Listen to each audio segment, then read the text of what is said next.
Hi, and welcome to this video brought to you by 365 Careers. In this section of the course, we are showing useful tips which aim to facilitate your work in Excel. The topic of this extract is fast scrolling through Excel sheets.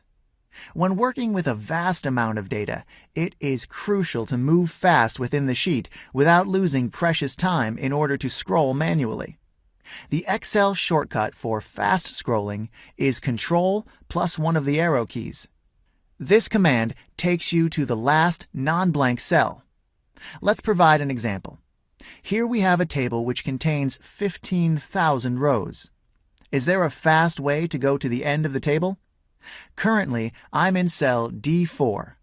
By holding the Control key and pressing down arrow, I find myself instantly in row 15,121, which is the last non-blank cell.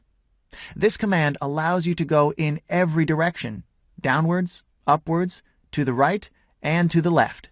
If we want to select the cells, we have to hold Shift as well, in a manner that we will be pressing Control, Shift, and an arrow key at the same time. See? This allows me to quickly select large ranges of cells and work efficiently. This is how you can scroll fast and quickly select large cell ranges. Thanks for watching.